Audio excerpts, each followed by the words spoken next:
This is a short reading from my book called Look an Elephant in the Eye. I'll leave more details on this book in the description of this video, but I hope you enjoy listening to this short excerpt. The sun filtered through the leaves, casting dappled light across the hotel's poolside. Koh Samui wrapped itself around me, its warm breezes and the distant murmur of waves calming my restless mind. I was here, thousands of miles away from my everyday life, hoping to gather my thoughts and finally put something down on paper that felt real. But somehow, the words just wouldn't come.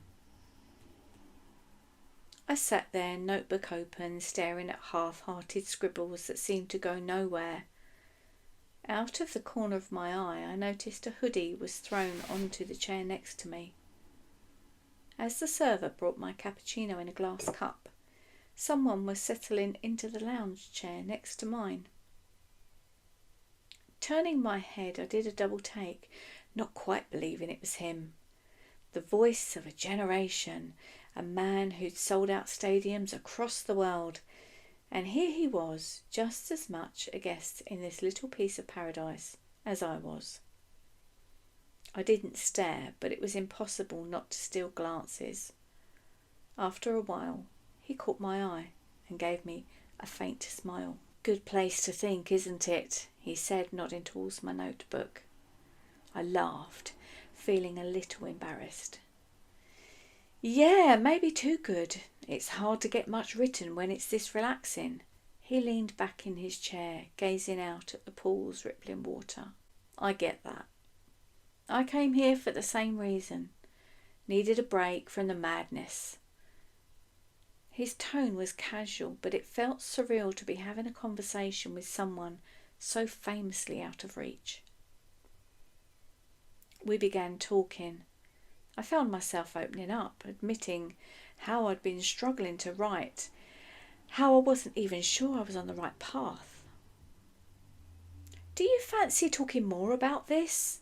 I have to head back just because, well, but you're welcome to sit. That's something I'd love to share." He meant nothing flirtatious, and I had no reason to say no. I nodded and smiled as I began to gather my things. As we walked past the bar, I looked at the staff. "Oh, I almost forgot. Can we please have another sun lounger?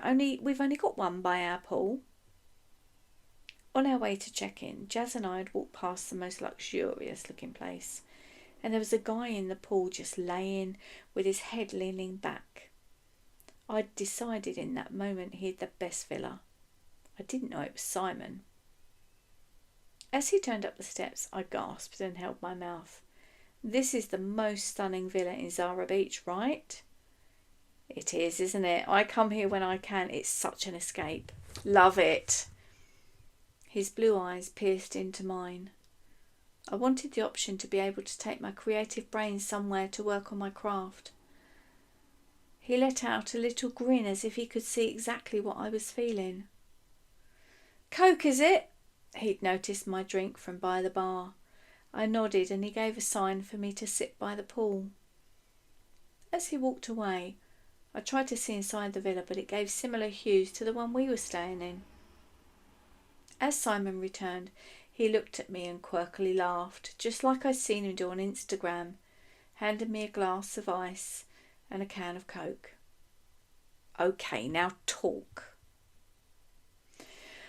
"Well, I've always been a writer," I confessed, "but it feels impossible sometimes, like, who's going to care what I have to say?"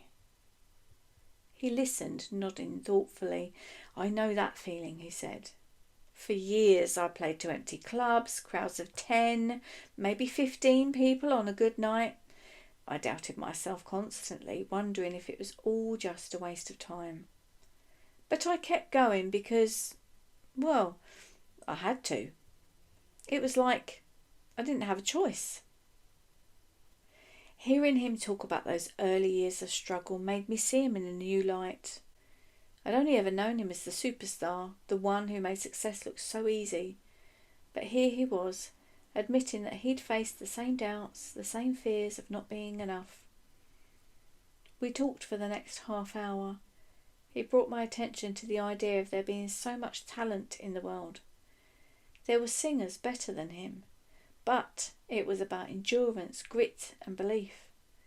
Just doing it would mean he had a leg up on those who were not doing it. He told me about the years he spent playing in obscurity, the endless nights on the road, the times he thought of quitting. I confessed my own fears, the voice in my head that kept telling me I couldn't make it as a writer.